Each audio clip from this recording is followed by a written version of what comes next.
Well, we just talked about this, and somebody is making a move. A Cleveland-based radio station that exclusively plays Christmas music during the holidays announced this week that Baby It's Cold Outside would be removed from the rotation after listeners called to say it was inappropriate amid the Me Too movement.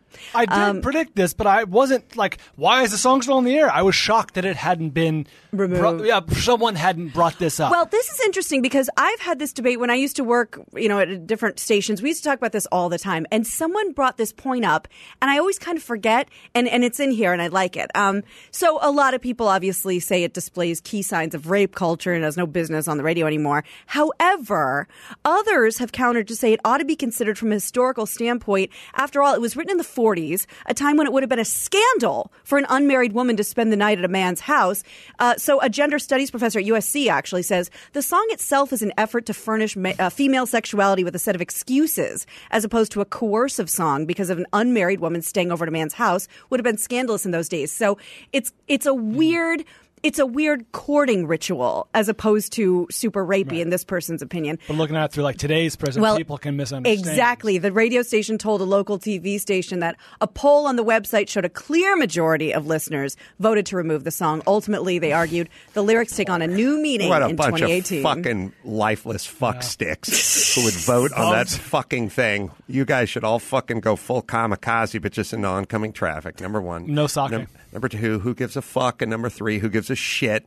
Now, if you want to remove it and then you want to shut your fucking face, then go ahead and do it. But if you want to remove it and then announce to the world, hey, guess what we did, world, then you can go fucking kill yourself. It's the same thing. It's like about 5 years ago, there were a handful of douchebag sports guys who said, I won't refer to the Washington Redskins as the Washington Redskins. I'll just refer to them as that team or the indigenous people or whatever. And then a poll came out amongst Native Americans. American Indians or Native Americans, and they said, we don't care, and then everyone didn't care again. Right. Look, what percentage of people is this inspiring to rape? If you fucking have a normal family. Michael Bublé. I really have to imagine it's a small percentage. It's just insane. Go out and fucking do something, assholes. This ain't it. Please stop it. And stop looking around looking in your fucking rearview mirror for shit to fix that's already been around for X amount of years. And here's the deal. If this was a dog whistle to rape, then it's been around for 71 years. Mm-hmm. All the damage is done, everybody. Yes. To that point, we've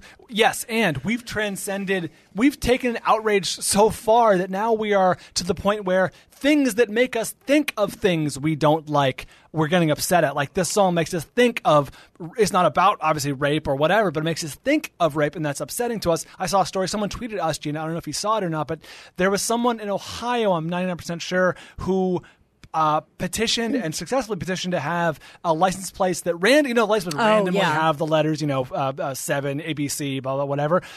When the letters JAP ended up on the license plate, they got offended and said, you must remove all of these from your randomized. Now, do you think the random license plate maker in machine in Ohio didn't like Japanese people and was or Jewish American princesses? Or did it make you think of something that you don't like and thus you got upset? We're in a ridiculous state now. It's insane. And it's reminding them of things they don't like. The fucking, I don't know why. I'm going to sound like somebody who would never be involved with this.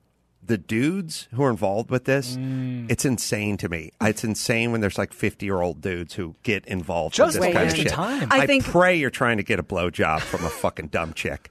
I pray. The license plate guy, the whistleblower, and that was an older Japanese man, I believe. The Kansas City recalling hundreds of license plates. Good. Was it Kansas City? Yeah. Oh, it was Kansas. That's right. That'll cure the Japanese-American internment camps from the late 30s. Randomized assignment of letters by a machine, and you successfully. I have no idea who's interested in any of this shit, unless you're like me, who just want to make fun of these pussies.